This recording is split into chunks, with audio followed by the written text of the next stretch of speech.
here you're gonna really look for best whatever. So in this case, it was best gardening tips because I think that's related to a flower store. So I think I think the relevancy is high enough. So what you're gonna find here is that this is called listings, gardening for beginners, 10 tips. So they list like tips here, and they usually link to all kinds of you know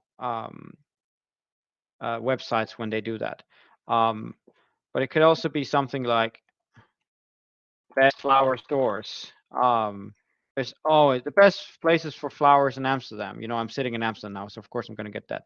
This is a really classic listicles, and they will be like linking to these websites usually. And this is a way for you to get customers because people do look up these, guides. But it's also a way for you to get links. So this is probably the strongest links you can get.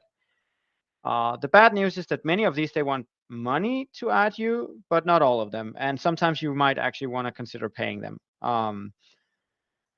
because product recommendation is a is a paid game many times on the internet. Sad to say, but that's the case. So you will basically Google whatever you're doing, and then best of or best in whatever language you're doing it, and then you'll contact all of these and do whatever it takes to get onto their lists. I can give you an example of how I did.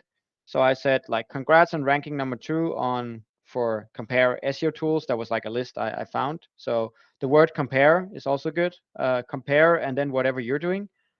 Um, yeah, and then I just say I would love for a morning score to be listed as well. And I tell them whatever, what would it take for us to be listed? This is not the full email. I wrote a few more things.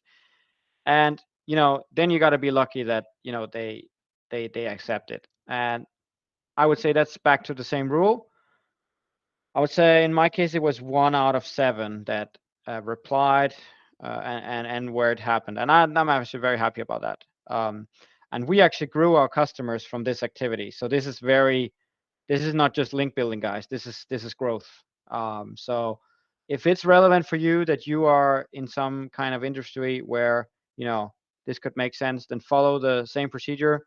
Google it, go to their website, find out who is the author or the contact page, contact them through email or phone. Honestly, phone is so much stronger, by the way. I had so much success just reaching out on phone, because then it gets then you get to them, and it gets very concrete, and they can see you're not a robot, which is actually the best thing, that there's a real person having interest. Yeah. And this is just an example from Morningscore. So this year we had the goal of getting 50 partners or 50 websites that mention us as a partner. So for example, the plus 15 best affiliate programs, I managed to get in on this one. So I'm somewhere here on this list. At least we should be. Yep, Morningscore. And they also link to us, and it's perfect. And I think it's a do follow link if you care about that. Yeah, so this is the one I mentioned before. We also got that one. So this was honestly just 2-3 days of work for me and Eric, and that was a combined. So him and me combined 3 days of work. And this has already driven customers to us. So both Eric and I, one of my guys in the business, we want to do this again because this is just awesome. It's link building, it's growth, it's brand building, it's everything in one.